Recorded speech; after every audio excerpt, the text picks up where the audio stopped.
rezamos Ave Maria, cheia de graça, o Senhor é convosco. Bendita sois vós entre as mulheres, e bendito é o fruto do vosso ventre, Jesus.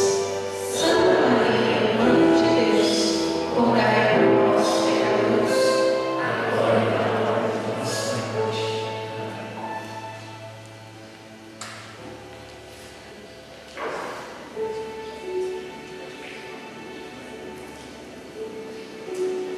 Louvado seja o nome de nosso Senhor Jesus Cristo. Bom dia. Vocês estão com medo de mim? Vocês estão sentados aí, vão ver atrás tanto lugar bom aqui, meu Deus do céu. Vem aqui para frente, meu querido, senão eu não vou pegar vocês não. Olha, todo mundo com medo de mim. Paulista não morde não, gente, não morde o queijo de vocês só. Viu? Vem aqui para frente, vem você, grandão, que os outros começam a vir. Vem, filho, vem. Vem que aí todo mundo vem. Senta aqui na frente, aqui, ó, para ficar mais próximo do outro. Tá bom, só vocês aqui na frente, vou dar um de presente para cada um para você colocar aqui. Tô brincando, viu? Já é na hora, né? Tá bom, se quiser ficar longe de mim também, não tem problema, não vale nada, quem vale é Jesus, né? Então, não tem problema. Queridos, é uma alegria poder estar aqui com vocês. Alguns já conhecem o nosso trabalho, chamou Anderson 2006. Há 13 anos tenho entregado a minha vida ao nosso Senhor por esse ministério de pregação, evangelizando aonde o Senhor nos envia com muito amor, com muito carinho. Casado recentemente, minha esposa está grávida, na Maria Clara, 7 meses e meio, graças a Deus chegando aí já, uma alegria imensa. É uma maravilha poder estar aqui com vocês nessa manhã, amém? Trouxe um amigo comigo chamado Marcos Natan. Vem cá, Natan. Natan é um jovem que está buscando a palavra de Deus. E a minha esposa estava vindo para viajar comigo. Eu não viajo sozinho em ônibus, porque teve um dia que eu... Olha como as coisas são, né, gente? Parece até brincadeira isso que eu vou falar para vocês. Mas teve um dia que eu estava viajando sozinho de ônibus. O padre chegou e começou a me insistir. Não, mas gente, eu falei, padre, é 14 horas de viagem, o demônio pode arrumar uma para mim. Não, porque você é um homem de Deus. Eu falei, é igual isso mesmo. E o padre começou a insistir. Você acredita que do meu lado sentou uma moça que ela colocou um filme pornográfico no celular, levantou e com a roupa, ficou de calcinha na minha frente, tirou a calça, colocou shorts curto e tudo mais. Eu falei, nunca mais eu viajo. Quando cheguei lá na diocese, deu uma bronca tremenda no padre. Eu falei, o senhor quer ficar economizando dinheiro, mas fica dando na minha alma, né? Então, a partir desse dia, eu não viajo mais sozinho. E aí, por providência, a Thaís está muito mal, que eu estou falando no sentido assim, para viajar, por causa da gravidez. E ela foi comigo para a Franca, eu vi que ela não ficou comigo, eu falei, não, amor, não preciso viajar. Eu cheguei o Natan para estar vindo comigo, ele vai estar se apresentando para vocês aqui. Bom dia. A paz de Deus de Maria. Eu moro em São Luís, me chamo Marcos Natan. Eu moro lá em Guarulhos há mais ou menos 5 meses, sou natural do Rio de Janeiro, de uma cidade chamada Minas. Eu participo agora de uma missão chamada Apóstolos da Misericórdia, onde o Senhor nos tem levado a presídios, aos hospitais, às casas, para poder levar a palavra de Deus, buscando cada vez mais cumprir o que o Senhor nos pede na palavra, que é o Evangelho de Deus.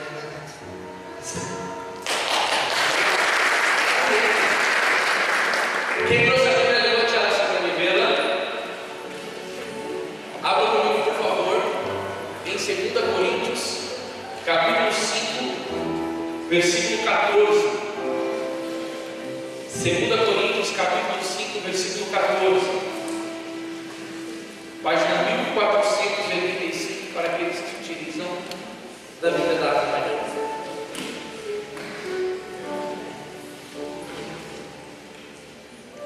Quem achou que amém? Ó, 1485, Bíblia da Ave Maria, agora outra tradução. 5,14.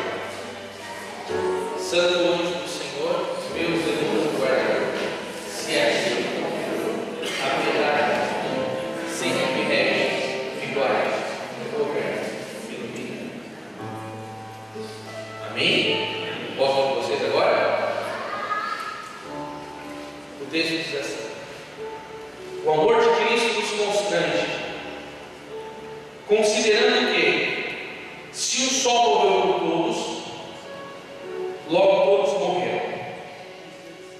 Sim, ele morreu por todos, a fim de que os que vivem já não vivam para si, mas para aquele que por eles morreu e ressuscitou.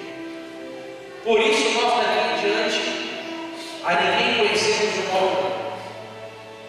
Muito embora tenhamos considerado Cristo dessa maneira, agora já não o julgamos assim. Estas são para nós as palavras do Senhor.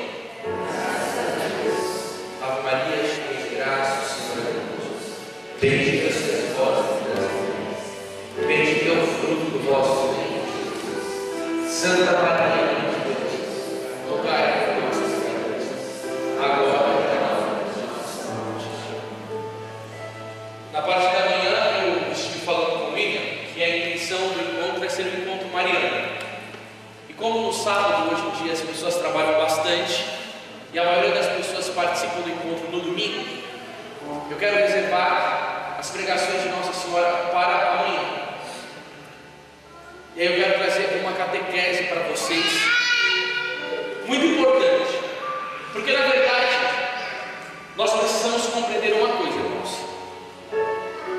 A verdadeira consagração a Nossa Senhora, o fim último dela é sempre Jesus.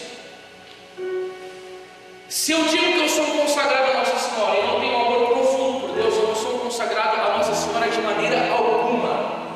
Eu posso ter cadeado no meu pulso, eu posso ter corrente até na minha orelha, porque parece que hoje em dia a consagração está tomando uma proporção tão deficiente que as pessoas se importam muito mais com o exterior do que aquilo que se deve ver dentro da alma. O objetivo da consagração é: quanto mais eu amo a Virgem, mais eu adoro Jesus, mais eu adoro a verdade, o Pai, o Filho e o Espírito Santo. Mas eu gostaria de trazer essa pregação para vocês para avaliar a nossa vida de cristãos e como está o nosso chamado. Queridos, eu não sei como que você fica quando você lê as cartas de Paulo, mas São João Crisóstomo dizia uma coisa muito bonita de Paulo, que eu falo: que elogio que é esse, Senhor? Ele dizia assim: ó, o coração de Paulo é o coração de Cristo. Aquele santo homem estava transformado numa natureza divina, que ele ousou de fato falar: já não sou mais eu que vive, é Cristo que vive. E em cada palavra que você lê das cartas paulinas, você vê o amor escorrendo da pena de Paulo a Jesus. Ele fala uma coisa que não deve passar batido para cada um de nós, naquilo que se refere ao nosso seguimento ao nosso Senhor Jesus Cristo. Ele vai dizer assim: o amor de Cristo nos constrange, principalmente o amor de Cristo crucificado, né? Aliás, tudo que Deus faz é para nós amarmos. Santo Afonso Maria de Ligório, ele vai falar assim: ó, Deus se encarna para que nós o amemos. E por que ele se encarna?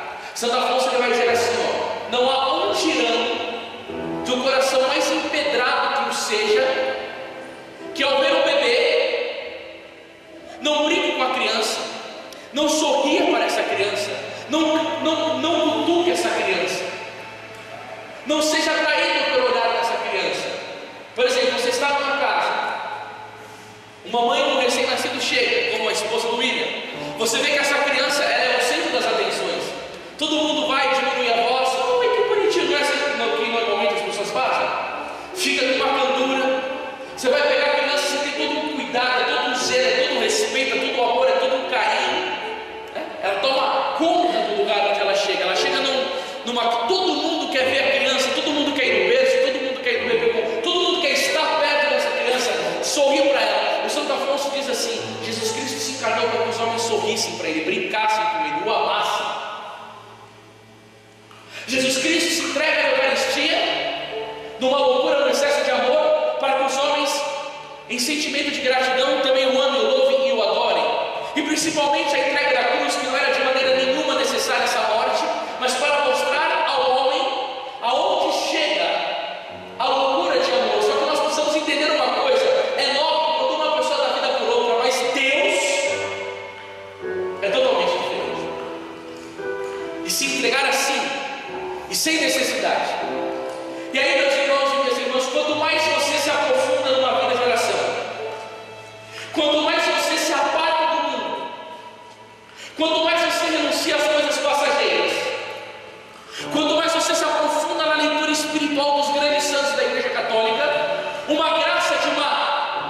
ciência infusa, que a teologia chama isso.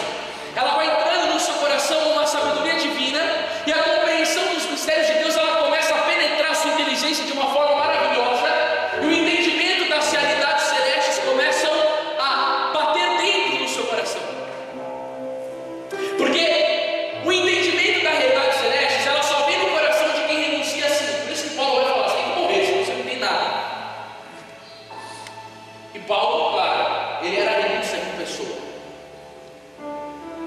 E ele, meditando sobre a vida de Jesus, principalmente sobre a paixão e o amor de Cristo, nos constrange, vendo que se um só morreu por todos, todos devem morrer.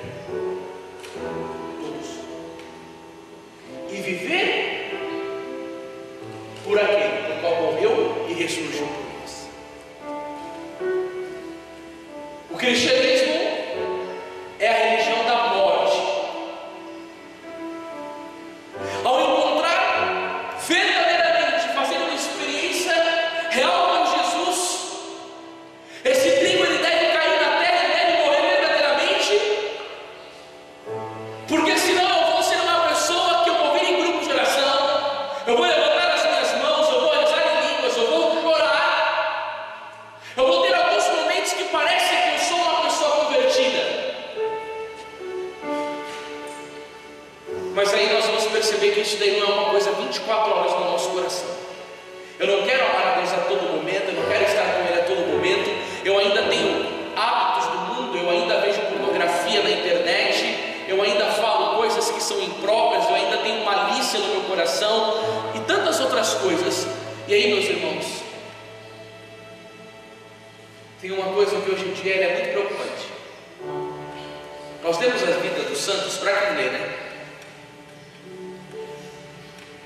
Fala assim, nossa, que absurdo como ele segue a Cristo. Isso não é para mim. É uma tentação terrível de Satanás. Porque quando São Francisco de Assis, ele falava sobre a vida dos santos, ele dizia assim, olha, os santos não são para serem simplesmente admirados por nós, são para ser seguidos. E aí, a sociedade hoje em que vivemos, o pecado social está tão instalado. Nós entramos dentro da igreja e é tão difícil você conhecer uma pessoa que ela morreu para si, que ela ama profundamente a Jesus, que você quase não tem exemplos em vida para você olhar e falar assim, ó, aquele homem, aquela irmã, mesmo casada, com família, eles têm um amor tão profundo a Deus, que são exemplo real da vivência do Evangelho. É muito difícil nós encontrarmos isso hoje. E aqueles pouquinhos ainda que leem uma vida de santo, Satanás dá uma tentação mental neles. Não, isso é impossível. Isso foi para o tempo deles.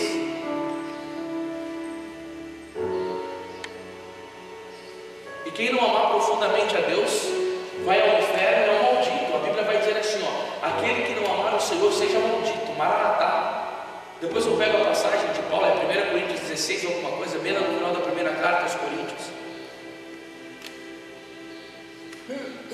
E eu fico vendo os grupos que eu tenho pregado. Os jovens, né? Semana passada, gente, eu digo que eu passei por um momento muito difícil na minha vida. 13 anos de ministério.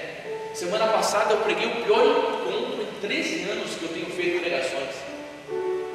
Eu olhava aqueles jovens que estavam compondo o grupo da igreja, eu falei, meu Deus do céu. Eu falei, eu acho que em 3 anos vai ser mais comum dentro da igreja ser gay do que ser heterossexual. Eu preguei diante de 2 meninas se acariciando, 2 namoradas dentro da igreja, sem nenhum temor a Deus, patinando na rampa para o inferno e sentada ali na igreja diante do Santíssimo Sacramento como se nada tivesse acontecido. A quantidade de gays que está assumindo grupos de oração, grupos de louvor dentro da igreja, com um comportamento imoral, com um jeito efeminado, eu olhava aquilo e falava, credo, cara, eu estou na igreja católica de nosso Senhor Jesus Cristo, ou estou na Babilônia, onde Satanás é o rei desse negócio aqui? Aquela vontade de você bater as pernas e sair correndo, e ficar chorando em lamento profundo pelo que aconteceu cresceu no mundo moderno e na casa de Deus. Não há dúvida que o tempo em que Satanás mais está reinando na nossa sociedade é hoje. E essa praga impregnou dentro da igreja. Nós estamos cheios de pessoas que estão na igreja, mas que não tem um pingo de amor a Deus, não tem um pingo de rendição a nosso Senhor Jesus Cristo. Vive um paganismo e tem interesses secundários: arrumar namorado, ter companhia, ter amizades. E você não vê ninguém fazendo mais vigília, ninguém quer fazer mais propósito santo e nada. Eu quero chamar vocês aqui, meus irmãos, nessa manhã de sábado, e mostrar o exemplo da qual você foi chamado, que é amar profundamente a Deus.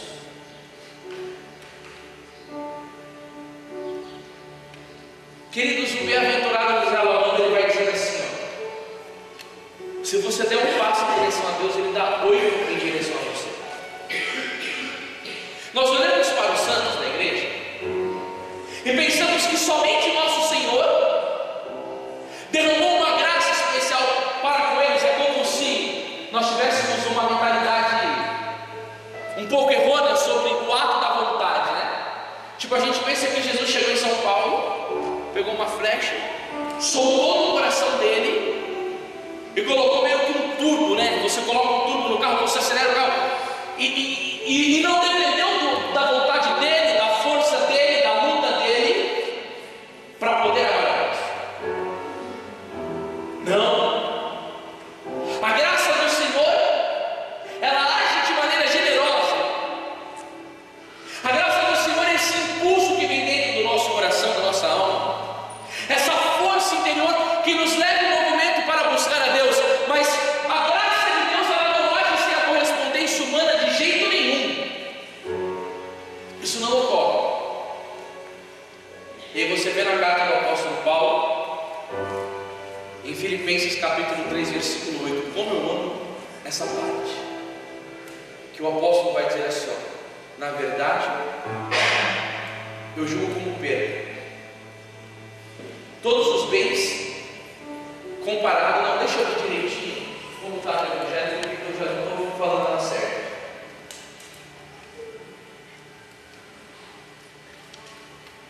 Na verdade, eu julgo como perda todas as coisas em comparação com este bem supremo, o conhecimento de Jesus Cristo, meu Senhor. Por ele tudo desprezei e tenho culpa de ter, a fim de ganhar a Cristo e estar com ele. O que isso veio na vida do apóstolo Paulo? É como cada um tem a sua experiência com Deus. O Senhor vem, ele bate na porta do nosso coração, ele se apresenta a cada um de nós. E aí, quando o Senhor entra na nossa vida e se apresenta a cada um de nós, há um ato da nossa vontade que diz assim: Senhor, eu quero trocar-te por tudo. Senhor, eu quero viver essa experiência de amor genuína com você, Jesus, com o Senhor. E só para dizer para vocês como isso é uma coisa muito séria que envolve a nossa escolha, você pode ver muito bem os 12 discípulos de Jesus. Todos receberam graças particulares para amar a Deus. Só que Judas não quis. A cobiça de coração de Judas pelo dinheiro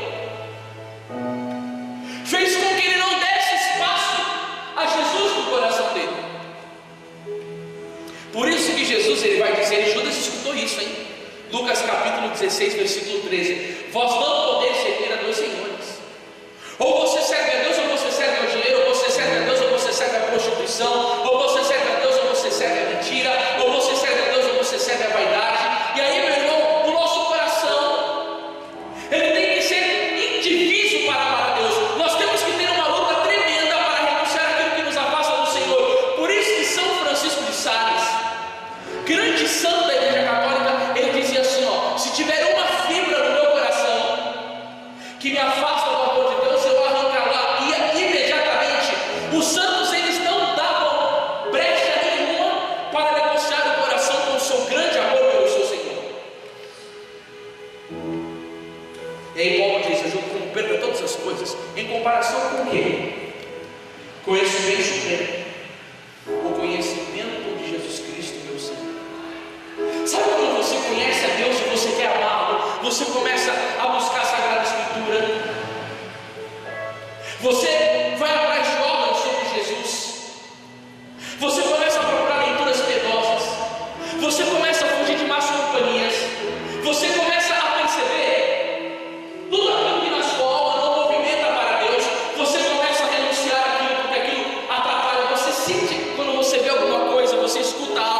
você sente que é um pecado que vai sujando a tua vida interior. E aí você percebe aquilo que dizia São João da Cruz. Imagina aqui, irmão, se nós tivéssemos um passarinho aqui no nosso meio, pequeno. E aí você pega uma linha desses meninos que piram pipa e amarra na pata do passarinho e segura. Ele não vai voar. Aí você pode pegar uma corrente de portão e amarrar também no pé do passarinho, ele também não vai voar. São João da Cruz dizia: uma linha amarra o passarinho e impede o voo dele. Uma grande corrente também amarra o passarinho e impede o voo dele. Ou nós renunciamos qualquer tipo de coisa que nos afasta de Deus, ou nós nunca conseguiremos ter uma experiência real com Jesus. Por isso que novamente São João da Cruz dizia: renuncie os teus desejos e encontrarás o que o teu coração deseja. Que bonito o apóstolo Paulo renunciou tudo em comparação com este bem supremo, o conhecimento de Jesus Cristo, meu Senhor. Por ele tudo desprezei, em tenho em conta de ter a fim de ganhar a Cristo. Imagina quais são os ídolos dos jovens da nossa igreja de hoje.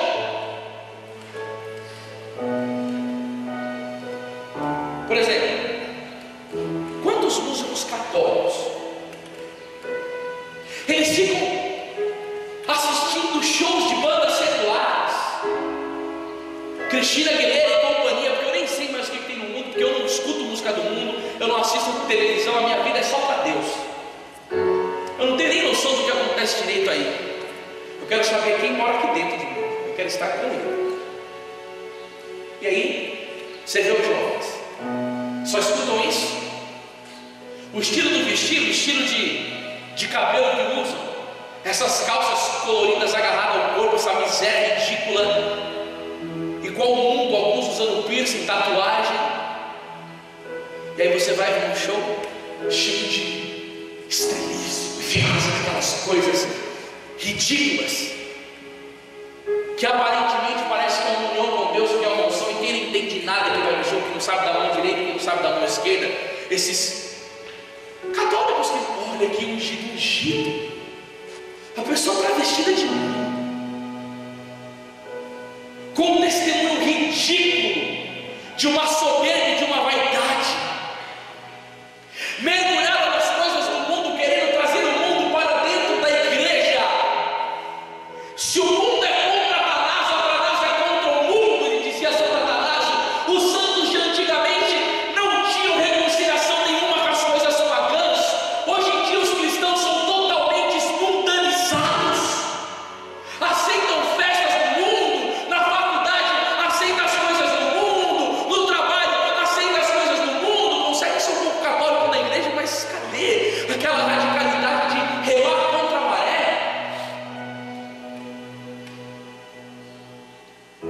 E aí eu fico vendo os jovens católicos, meu Deus do céu. Fui pregar um encontro numa diocese do Brasil e fiz a perguntinha, né? Quantos aqui já leram a Bíblia inteira? Ninguém levantou a mão. O Evangelho, alguns levantaram a mão. As cartas de Paulo foram menos. Aí comecei a falar de vocês aqui, né? Enquanto tinha 1000 jovens no total. Quantos aqui já leram a vida dos santos? E comecei a falar dos santos. São Luís Gonzaga, Santa Maria Gorete, São Gabriel de Nossa Senhora das Dores, São Narciso e tantos outros santos jovens. Infelizmente eu não vi nenhuma mão levantada para aquilo. E aí eu perguntei e pedi sinceridade do público, né? Por favor, me respondam aqui quem já leu os livros de Harry Potter. E aí o pessoal começou a rir e levantar as mãos. Na época estava em moda aquele livro do Crepúsculo, né? Inclusive esse final de semana que teve, eu dormi na casa do moderador e do lado estava a estante com todos os livros do Crepúsculo. Eu falei, que nojo. Tive que dormir num quarto com aqueles livros satânicos.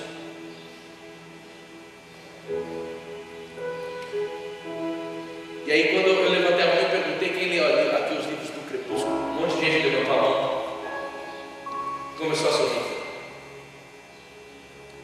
Aí eu falei, parece que nós temos aqui mais bruxos e vampiros do que cristãos. Uma geração que não consegue lutar contra a ideologia de gênero, que está mudando mentalmente o padrão de sexualidade humana das pessoas. Eu fui na casa de um amigo da igreja, fazer uma missão no final de semana, uma pessoa maravilhosa, mas o filho dele, estudante de direito, quando eu cheguei e perguntei para ele, falei assim, se você vai numa maternidade, nasce uma criança, e você vê que ele tem um membro masculino, um membro genital masculino, é um homem ou uma mulher, não sei. A ideologia de gênero implantada no rapaz que faz faculdade de direito, que era da fé católica, que levou os pais para a igreja, mas ele se converteu. O demônio, com a sua fúria na última hora, está conseguindo deixar o homem tão animalizado que hoje, dentro da sociedade, com a implantação da ideologia de gênero, o povo não sabe mais distinguir se o cara é mulher ou homem. Ele diz que é uma construção social. Eu não sei se essa praga já pegou aqui em Campo do Meio. Gente da igreja que vivia em grupo de jovens que estão no encontro, que nunca leram o evangelho, nunca leram a vida de santos. E aí você vê uma coisa interessante: quando há louvores que tem guitarras estridentes, que a bateria os deixa maluco, o cara tá lá na bateria, toca, grita e tal, não sei o que lá, e o jovem pula e dança. Convive com esse jovem durante o mês, você vai ver se ele reza um terço por dia. Na hora do louvor eles cantam, eles pulam, eles se agitam. Na oração de por interior começa um a abraçar o outro. Meu Deus do céu, se eu estou num lugar desse, fala, abraça a pessoa que está do seu lado, principalmente se for mulher, eu falo, ó, não quero. Porque isso muitas vezes não convém. Às vezes a pessoa que está fazendo uma experiência com Jesus fica botando uma menina para ficar abraçando o cara, e no meio desse abraço prolongado pode dar problemas de ordem moral, porque é um corpo masculino com corpo feminino, pode dar problema. Desculpa falar com vocês, mas a mulher tem que ser, poxa. E aí todo mundo quer ficar nesse sentimentalismo, eu abraço a minha esposa, nesse negócio de grupo assim, mas as pessoas estão buscando essa parte do sentimental e acham que teve uma experiência com Deus porque chorou por causa de uma ferida no coração que teve na vida ou teve um problema com o pai. É maravilhoso, o nosso cura interior é bom, mas isso não significa conversão nenhuma, né? Um pregador vai pregar, uma pessoa chora na pregação do pregador, ele sai e diz, nossa, choraram. Gente, você sabe que isso não significa conversão. Você sabe, ó, por exemplo, nossa, se você conviver comigo, eu sou uma pessoa que eu choro demais. Choro demais. É que faz muito tempo, mas antigamente eu via, né, naqueles programas de televisão, que o cara mandava uma carta para um programa de televisão com uma casa toda arrebentada, e o cara reformava a casa da pessoa, sabe essas coisas que tem assim? Nossa, eu vi aquilo, eu chorava, ficava feliz, né, por causa que a pessoa deu uma casa nova, mas não significa conversão, gente. Estou chorando por um momento, mas esse negócio de amar a Deus, de verdade, que Jesus seja tudo da sua vida, que Ele seja o centro das suas escolhas, das suas atenções, que você não faz nada que não agrade no seu coração, que você não começa um namoro sem consultar Jesus, que você não começa um trabalho sem consultar Jesus, que você não faça nada sem consultar Ele. Você faz tudo na sua vida para a honra e glória do seu Senhor. Você pensa nele de dia, de tarde, de noite, você lê a Bíblia, você lê a Bíblia de um santo, você vai no Santíssimo. Gente, desculpa falar para vocês, mas o comportamento de manhã aqui nessa igreja parecia de pagão. O Senhor está ali no sacrário, todo mundo conversando de costa para Jesus. Eu falei, gente, nenhum santo na igreja fez isso. Não tinha isso na igreja antigamente. E aí, gente, deixa eu falar uma coisa para vocês.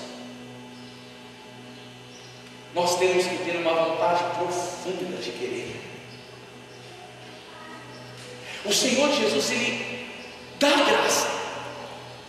Mas sabe o que Ele gosta? De ver o nosso coração se movimentar por Ele. Ele gosta de ficar parado e ver a gente não nada dele.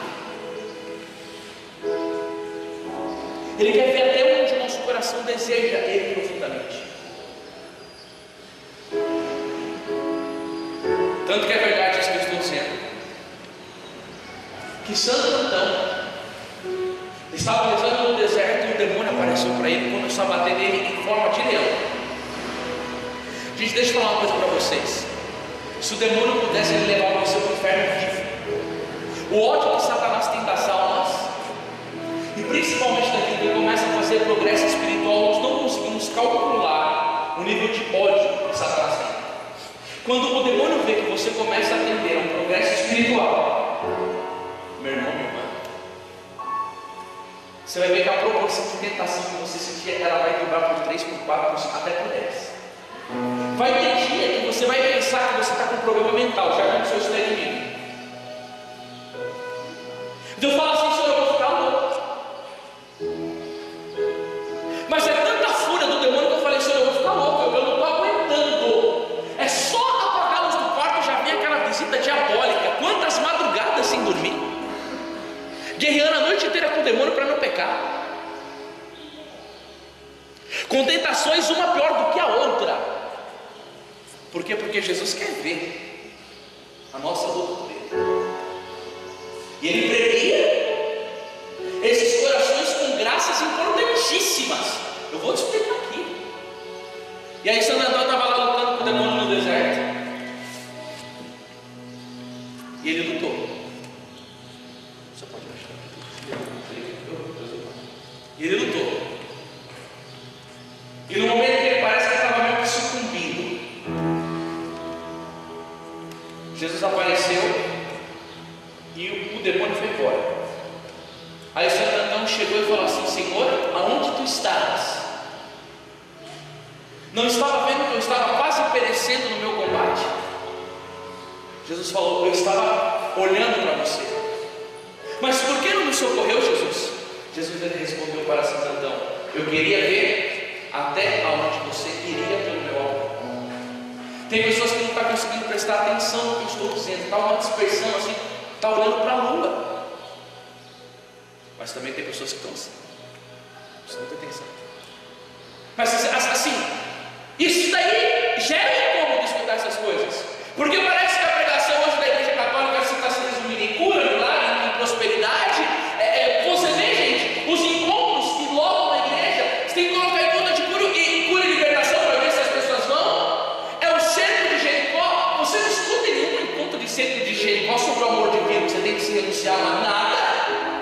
É só rezando pela bênção material da sua vida. Nós nos tornamos cristãos materialistas. Por isso que essa praga de não querer mais ter filho instalou. Por quê?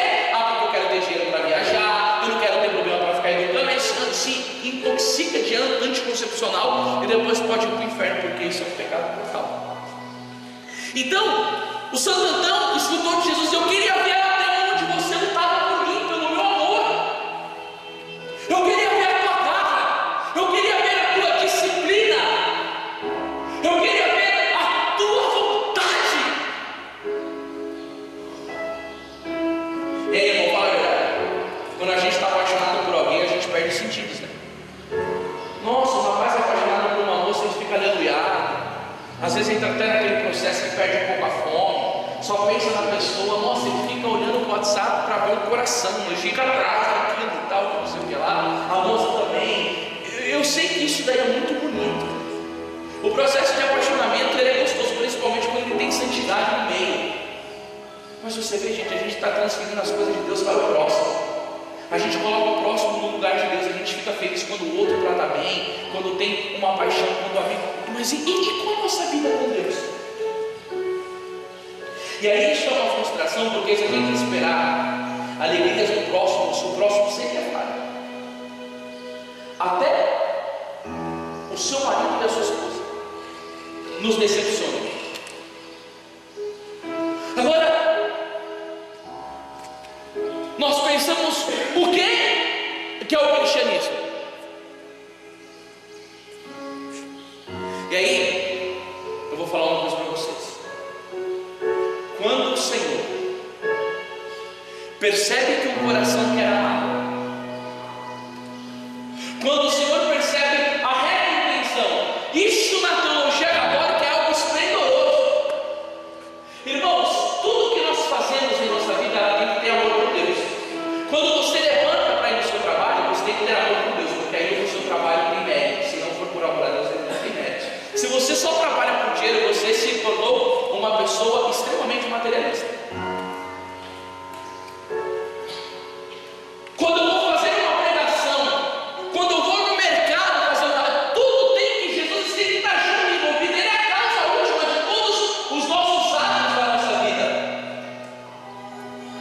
E aí, meu irmão, minha irmã, quando Jesus percebe que em seu coração há uma reta intenção, uma pureza para se fazer aquilo, aí ele derrama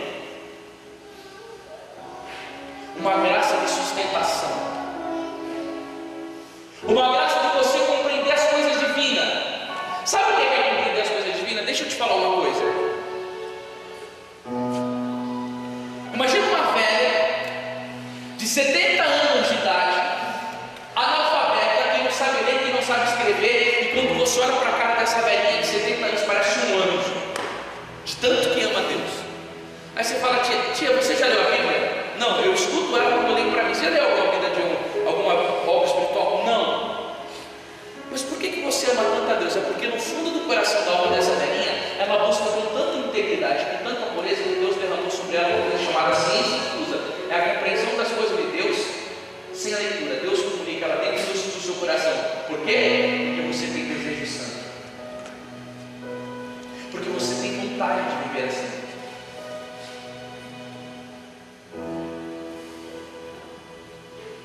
E olha o que o apóstolo Paulo ele vai dizer aqui para nós.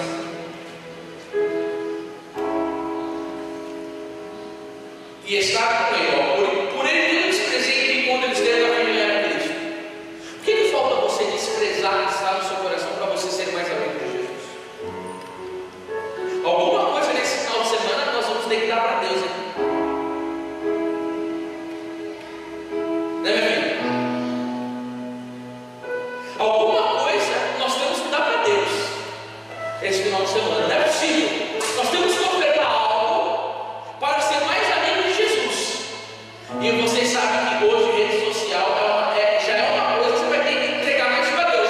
Não que você vai ter que sair do Facebook, não. Mas olha, gente, ontem eu estava nadando dentro do ônibus e tinha uma mulher à esquerda que ela estava assim no Facebook, assim, ó, quer ver? Eu falei: gente, o ser humano está doente. Aqui, ó, tem a rede social, né? O Facebook, tá vendo aqui, ó? Ela ficava assim.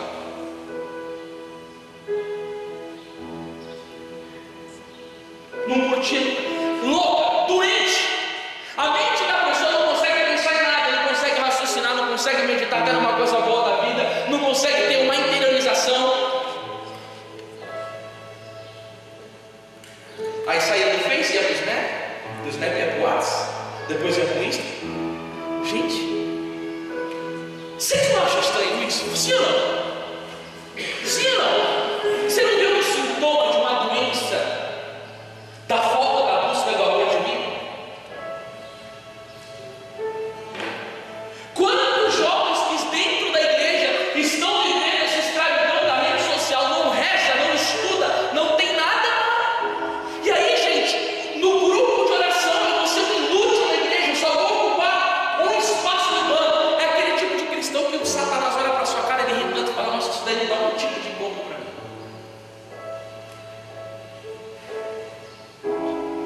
E Jesus tipo olha para o Pai e fala assim: Pai, olha, Ele ama mais o celular do que a nós. Nós derramamos o sangue, demos a vida,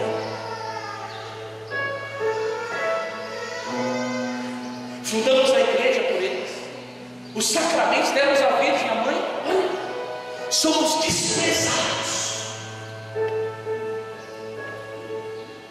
E o apóstolo Paulo vai continuar dizendo aqui: eu desprezo algumas coisas por Jesus. Claro, você não vai desprezar sua família, você não vai desprezar seu trabalho, você não vai desprezar seus estudos, mas ordena a Deus.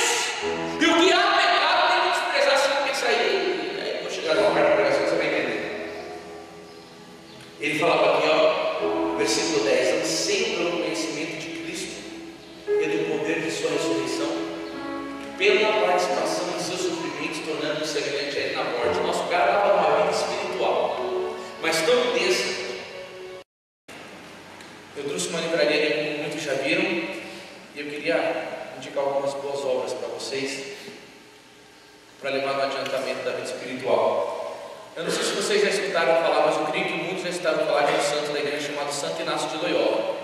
Santo Inácio de Loyola, Nossa Senhora, a Virgem Maria, apareceu para ele, ensinou para Santo Inácio de Loyola os exercícios espirituais para ter uma vida santa. Dentro desses exercícios, a Nossa Senhora quando ensinou o discernimento dos espíritos, que é a maior contribuição que Santo Inácio de Loyola deu para a igreja.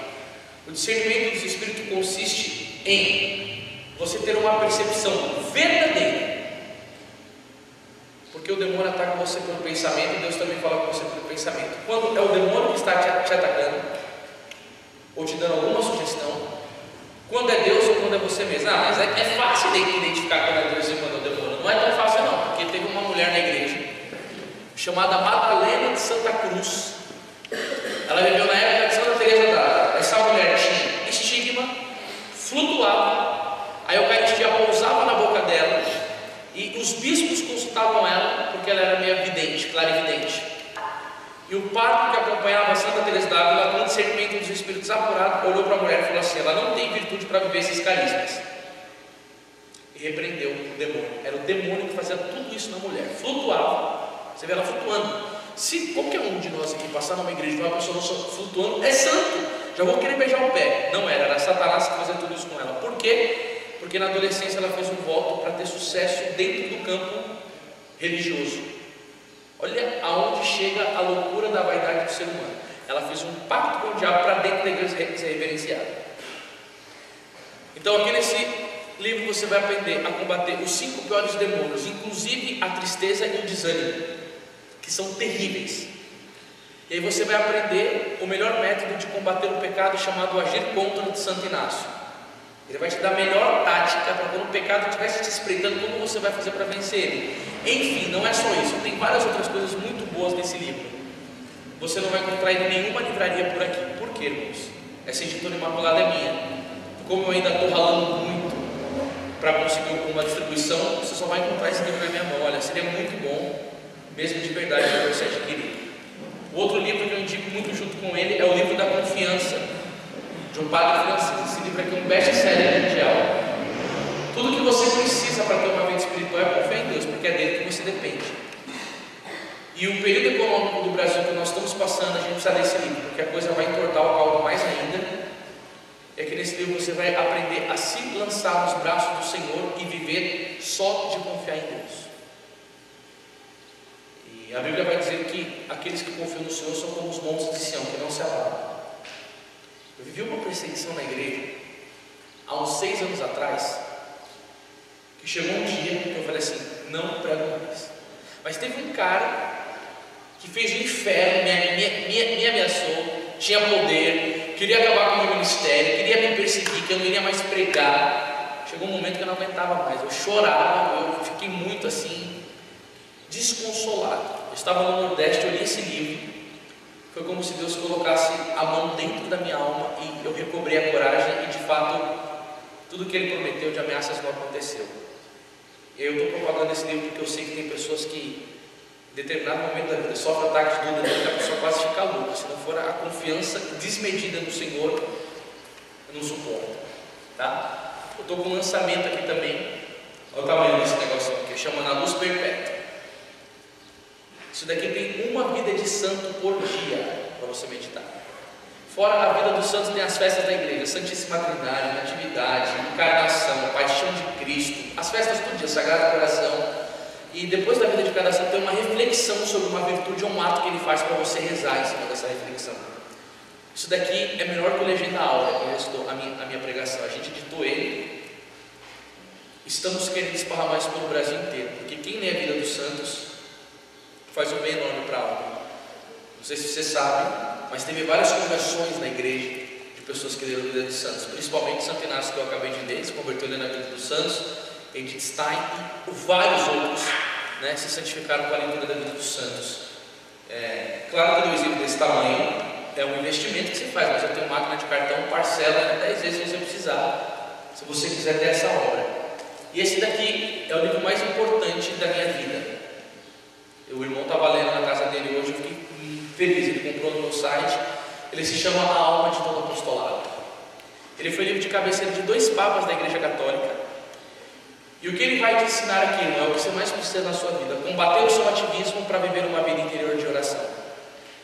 Ele vai dizer que o ativismo é a praga do mundo moderno que mais afasta a gente de Deus. Você trabalha, estuda, vem para grupo, faz cartaz, mexe em rede social, faz tudo, menos reza. E ele vai falar que a vida interior é a prioridade da sua vida. Ele vai te ensinar como você organizar para você ter essa vida interior. Ele vai te dar método de oração, vai te ensinar a rezar. Ele vai te ensinar você a ser um pescador de almas profundo, não com palavras, mas com a alma. Tá? Isso daqui era meu sonho, que esse livro tivesse na mão de cada católico no mundo, porque é extremamente sério o conteúdo dele. Tá? Então, fora isso daqui, você viu que tem algumas camisetas nossas, tem outros conteúdos, tem o tratado, tem vários livros, tem aquela pulseirinha de couro de São Pedro também, que está sendo uma maravilha. E se você puder fazer uma questão, investe na sua vida espiritual, porque sem leitura espiritual é difícil progredir, né? Até para rezar, o Santo Atanásio dizia que a leitura é o azeite da lâmpada de oração. Você lê e você reza em cima daquilo que você lê. Então é muito bom para elevar a vida espiritual. Amém, queridos? Amém. Então vou chamar aqui o William, cadê ele?